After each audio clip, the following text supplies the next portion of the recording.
अस्सलाम वालेकुम dear students.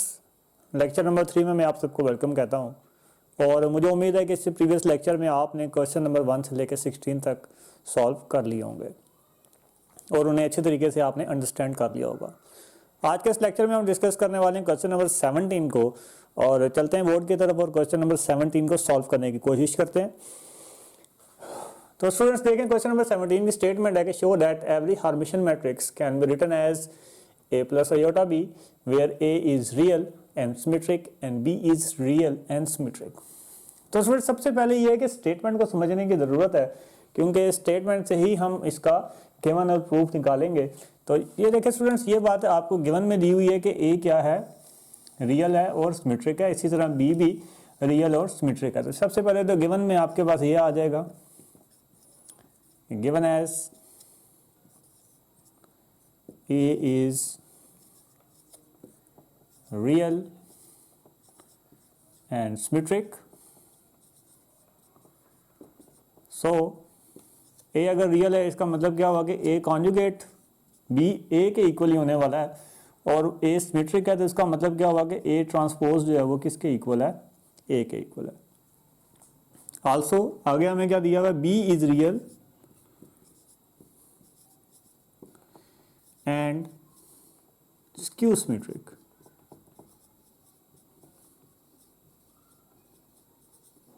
b क्या है जी, रियल है और स्क्यू सिमेट्रिक है तो b कॉन्जुगेट किसके इक्वल आ जाएगा, b के इक्वल आ जाएगा और b ट्रांसपोज स्क्यू सिमेट्रिक है तो ये आपके पास क्या आ जाएगा, -b आ जाएगा। What you have to prove, you have to prove every Hermitian matrix can be written as a plus iota b। In summarise अगर मैं इसे करूं या इजी फॉर्म में अगर आपको बताऊं तो यहां आपने प्रूव करना है कि a प्लस आयोटा b को हर्मिशन मैट्रिक्स आपने प्रूव करना है basically. So you have to prove that, we have to prove that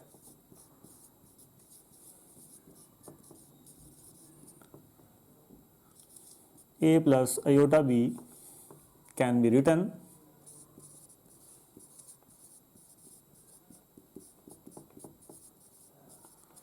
as Hermitian matrix।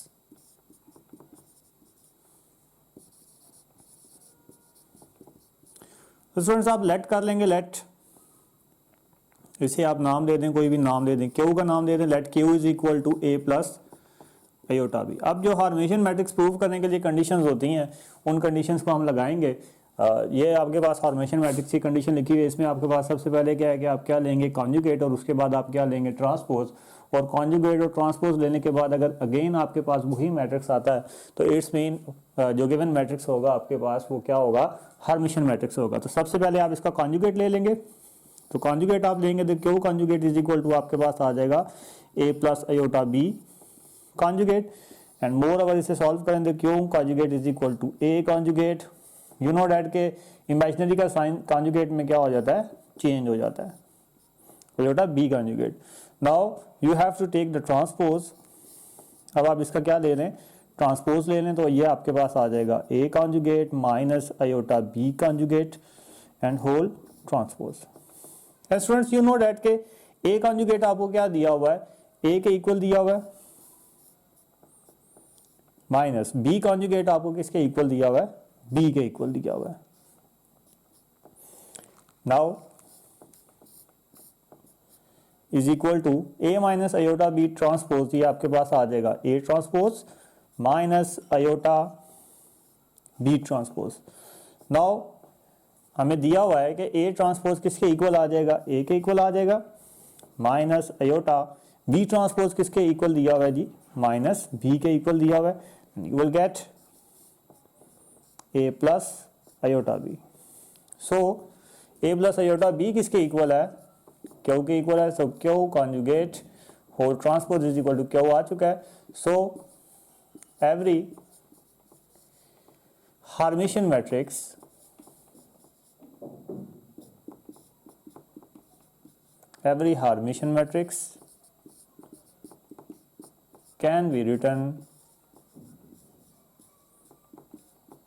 can be written as a plus iota b।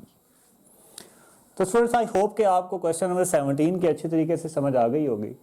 अब हम solve करते हैं question number 18। तब तक के लिए आप चाहें तो यहाँ पे वीडियो को पॉज करें और इसे नोट कर लें।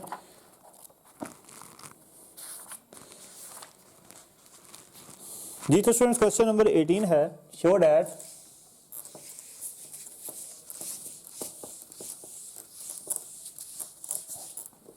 जी स्टूडेंट्स क्वेश्चन नंबर 18 है, show that for any matrix A and B over C. अब सी का मतलब क्या है कि जो आपने ए और बी मैट्रिक्स लेने हैं वो कॉम्प्लेक्स नंबर के लेने हैं, ना कि रियल नंबर्स के। कि show that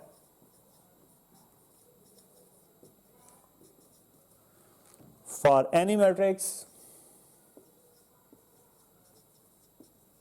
for any matrices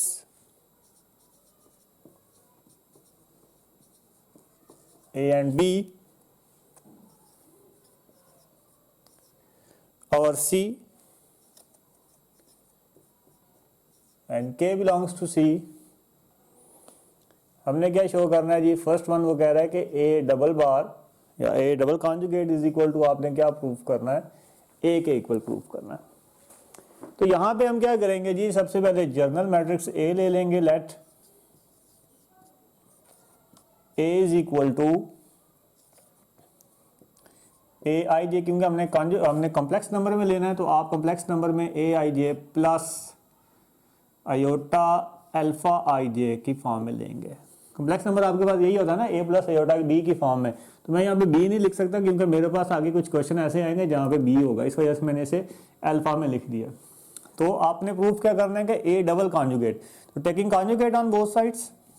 तो फर्स्ट कॉन्जुगेट जब आप लेंगे तो क्या होगा जी, इस अयोटा का साइन क्या हो जाएगा, चेंज हो जाएगा और ये आ जाएगा minus iota alpha I J. And then जब आप इसका डबल कॉन्जुगेट लेंगे तो ये आपके पास आ जाएगा ए आई जे, अगेन जब इसका साइन चेंज हो जाएगा तो आपके पास आ जाएगा plus iota alpha I J, and which is equal to A. Very simple. इसमें इसका नेक्स्ट पार्ट है, जिसमें आपके पास लिखा हुआ है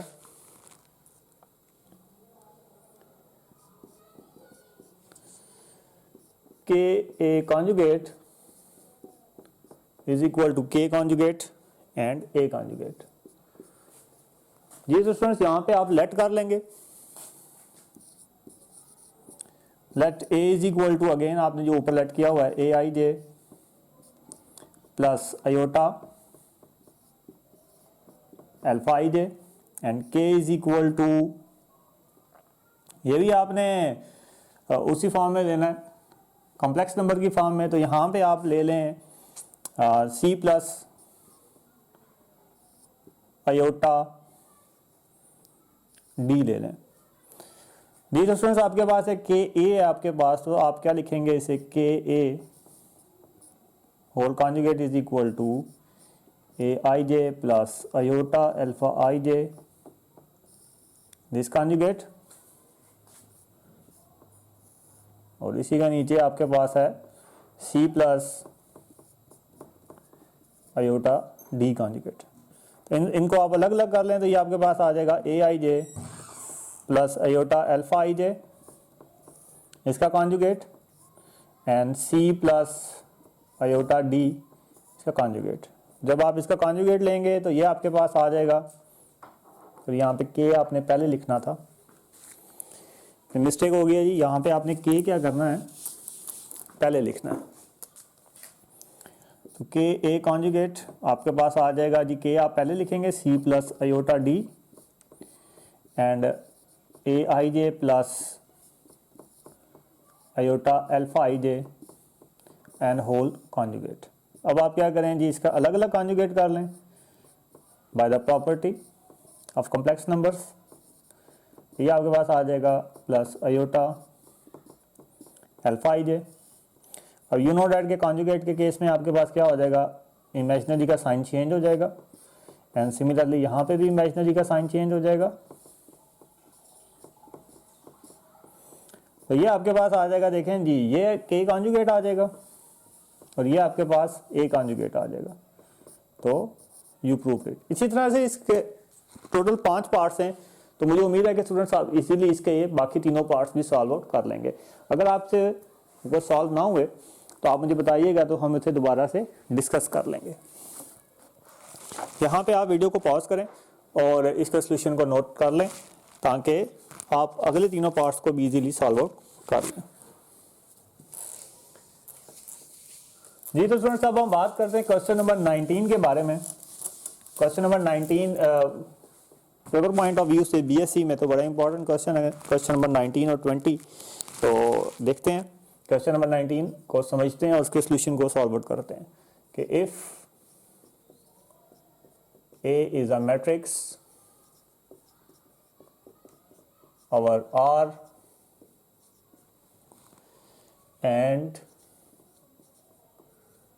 A transpose is equal to 0, then show that A equal to 0। जी अब आपको A को मैट्रिक्स दिया हुआ है और रियल नंबर R, और साथ में ये बात भी दी हुई है कि A ट्रांसपोज जो है, मतलब A और A ट्रांसपोज इनका जो प्रोडक्ट है वो 0 के इक्वल है। तो आपने ये बात शो करनी है कि A किसके इक्वल होगा, 0 के इक्वल होगा। सबसे पहले जो बातें गिवन में दी हुई हैं हम वो लिख लेते हैं। Let A is equal to, general matrix आपके पास आ जाएगा Aij M क्रॉस N। तो यू नो डैट के इसका ट्रांसपोज क्या हो जाएगा आपके पास Aj। हम रोज को कॉलम में चेंज कर देते हैं,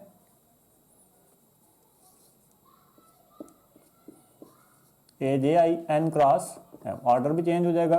और हमें और क्या दिया हुआ है गिवन में, A ट्रांसपोज जी वो हमें क्या दिया हुआ है, 0 के इक्वल दिया हुआ है। स्टूडेंट यहाँ तक तो इन दोनों स्टेप्स में तो मैंने वही काम किया जो हमें ऑलरेडी गिवन में दिया हुआ था। अब यहाँ से देखें, अब देखें मल्टीप्लाई की कंडीशन ये होती है कि नंबर ऑफ रोज जो है और नंबर ऑफ कॉलम्स आपस में क्या होने चाहिए, इक्वल होने चाहिए। कि फर्स्ट जो मैट्रिक्स है उसके नंबर ऑफ कॉलम्स और दूसरे मैट्रिक्स के नंबर ऑफ रोज जो है वो आपस में क्या होने चाहिए, इक्वल होने चाहिए। तो हम यहाँ पे रोज और कॉलम्स को ही डिस्कस करने वाले हैं। तो देखें जी, इस जनरल मैट्रिक्स का जो ith रो होगी, ith row of A is equal to, ये कुछ इस तरह की होगी आपके पास जी, ai1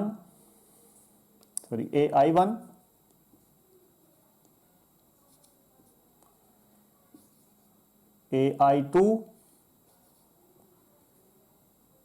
up to so on ain। Similarly, jth column of A transpose का अब हमने लेना है jth कॉलम, तो वो आपके पास कुछ इस तरह से हो जाएगा,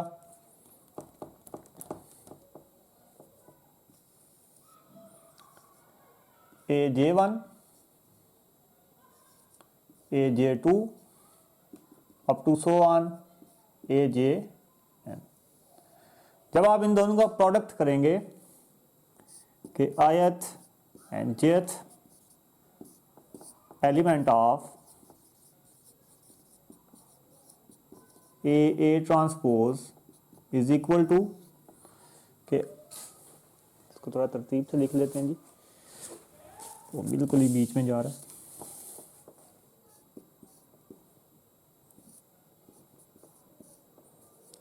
element of A transpose is equal to, simply हम क्या करेंगे, दोनों का प्रोडक्ट कर लेंगे। तो प्रोडक्ट में आपके पास आ जाएगा ai1 aj1 plus ai2 aj2 and plus up to so on ain ajn।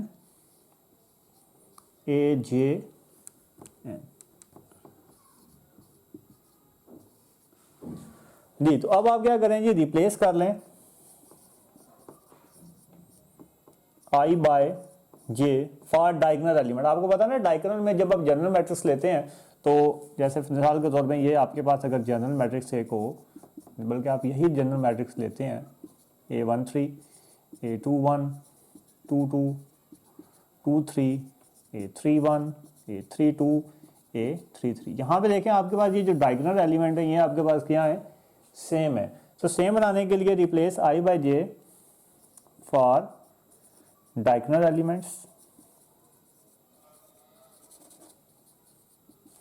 You will get, जब i को आपने j से रिप्लेस कर दिया इसका मतलब है ये भी आपके पास i बन गया, ai1 बन गया, तो इसका मतलब है ये क्या हो जाएगा आपके पास ai square 1 plus ai2 square plus up to so on ai n square बन जाएगा ये आपके पास।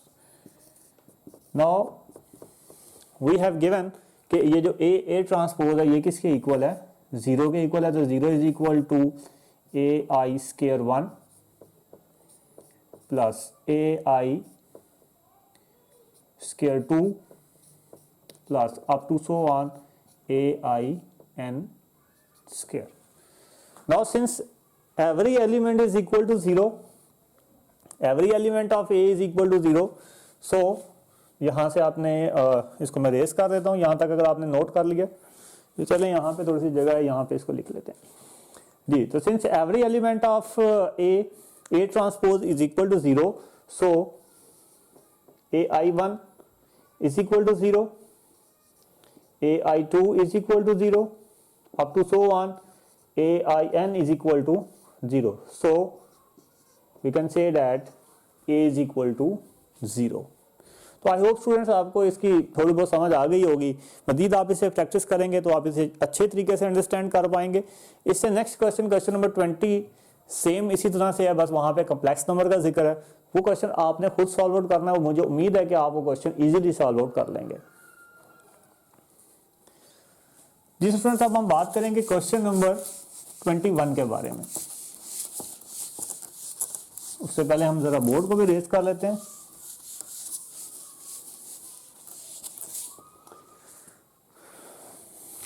जी तो स्टूडेंट्स क्वेश्चन नंबर 21 में हमारे पास है show that for any matrix A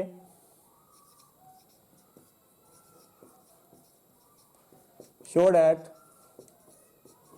for any matrix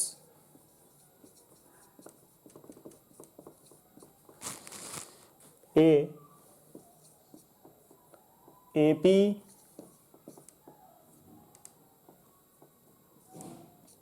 AP transpose is equal to A transpose P। जी तो स्टूडेंट्स वेरी सिंपल क्वेश्चन, हम सबसे पहले यहाँ पे AP ले लेंगे एंड यू नो डैट के AP आपके पास कुछ इस तरह से आ जाएगा, is equal to a dot a up to so on a p times। Now taking transpose on both sides, तो a b whole transpose is equal to a dot whole raised to power t transpose p times। So what you will get, a transpose dot a transpose dot a transpose up to so on a transpose p times, so you can write it as a transpose whole raised to power p। जी students very simple question, इस तरह के question बहुत ही कम होते हैं जो exams में आ सकें। तो मूव करते हैं हम नेक्स्ट क्वेश्चन की तरफ, विच इज क्वेश्चन नंबर 24। तो क्वेश्चन नंबर 24 में स्टूडेंट्स वो हमें कह रहा है कि let a is equal to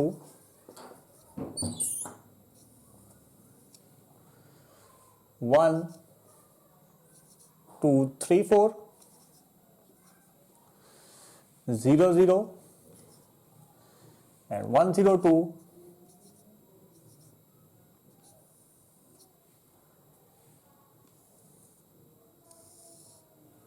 and b is equal to 1 2 3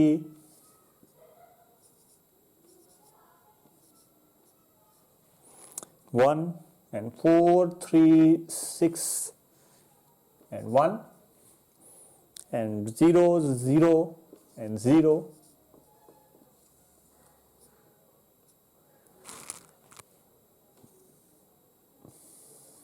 तो वो कह रहा है कि compute A be using the indicated partitions. Compute करना है आपने ए बी को यूजिंग इंडिकेटेड पार्टीशंस। जी स्टूडेंट्स, इसके लिए हम बड़ी ही सिंपल सी मेथडोलॉजी का इस्तेमाल करेंगे। इंडिकेटेड पार्टीशंस को समझना आपके लिए ज़रूरी है ताकि आप नेक्स्ट एक्सरसाइज में इसका अच्छी तरीके से इस्तेमाल कर सकें। और ये बड़ा ही आसान है, बड़ा ही सिंपल है, कोई इसमें कोई रैपिड साइंस नहीं है। जिस तरह से आपके पास ए जिस पार्टीशन में दिया हुआ है, हम इन पार्टीशंस को मुख्तलिफ मैट्रिक्स का नाम देके वो मैट्रिक्स बना देंगे। देन हम जिस तरह से ए बी को कंप्यूट करते हैं उस तरह से इसे कंप्यूट कर लेंगे। मतलब जिस तरह से मल्टीप्लिकेशन रूल लगाते हैं वही रूल इस पे लगा लेंगे। तो मैं सपोज कर लेता हूँ कि ये मेरे पास क्या दिया हुआ है, P दिया हुआ है। Let P is equal to 1 2 3 4 and Q is equal to 1 0। और इसे मैं नाम दे देता हूं, इसमें क्योंकि देखें एक ही रो है और 2 कॉलम है तो O1 2 का नाम दे देता हूं, इज इक्वल टू 0 0। और इसे मैं S का नाम दे देता हूं, S is equal to 2। Then A आपके पास क्या बन जाएगा, then A is equal to this one is P, this one is Q, this one is O12 and this one is S। तो A आपके पास ये बन गया। नाउ अगेन आप लेट कर लें इस B के लिए, इसे आप नाम दे दें C का। C is equal to 1 2 3 4 3 6। इसे नाम दे दें आप D का।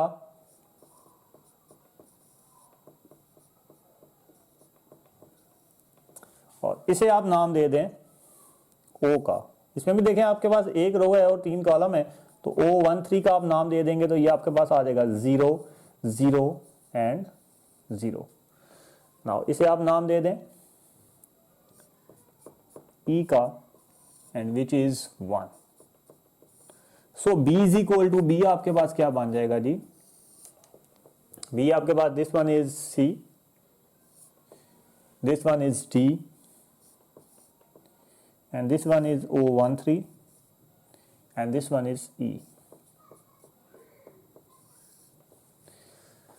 Now what you will get, अब हमने AB को कंप्यूट करना है तो AB इज इक्वल टू आपके पास आ जाएगा जी, एक आपके पास है P Q O12 and S, और B आपके पास है C D O13 and E। और सिंपली इनको मल्टीप्लाई करें, मल्टीप्लाई करेंगे तो P first row first column which is PC plus Q O13, फिर second row first column which is O12 C plus S13 and similarly first row second column which is PD plus QE and similarly second row second column which is O12 D plus S। जी तो students आगे simply हमने क्या करना है, ये जो हमारे पास results अंदर आ गए हैं इन रिजल्ट्स को कंप्यूट करते जाना है। मैं सिर्फ एक रिजल्ट को कंप्यूट करूंगा, बाकी रिजल्ट्स आपने खुद ही कंप्यूट करने हैं। तो इसे मैं रेस कर लेता हूं।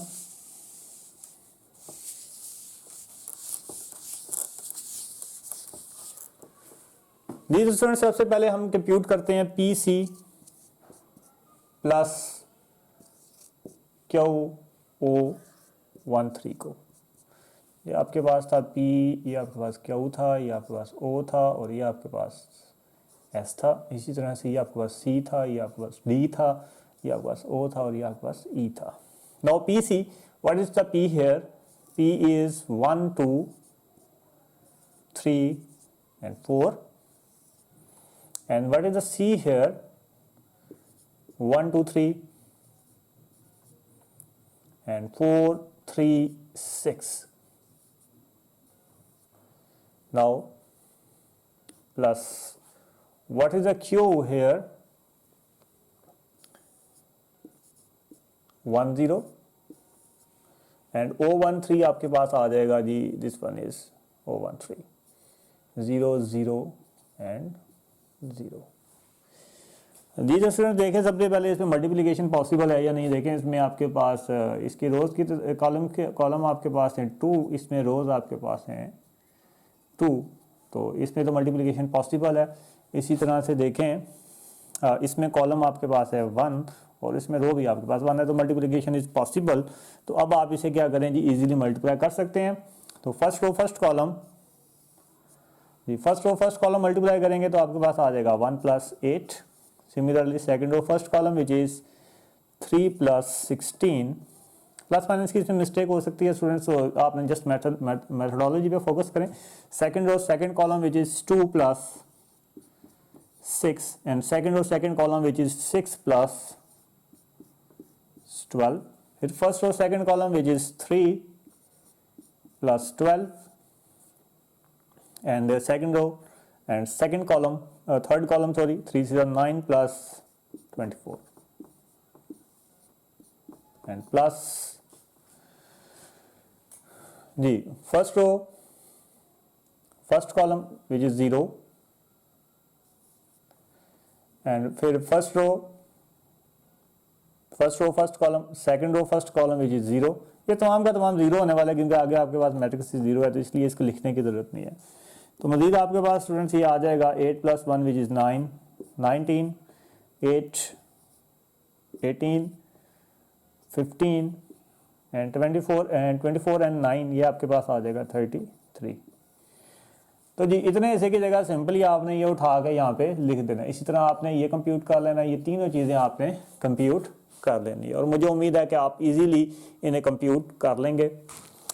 जी जो स्टूडेंट्स इसके साथ ही आपकी एक्सरसाइज नंबर 3.1 कंप्लीट होती है और आपने इसमें जो होम टास्क करना है वो ये करना है कि जितने भी क्वेश्चंस मैंने वीडियो लेक्चर में छोड़े हैं आपके करने के लिए, आपने होम टास्क में सब बच्चों ने ग्रुप वाइज नहीं करने, ये सब बच्चों ने इंडिविजुअली करने हैं।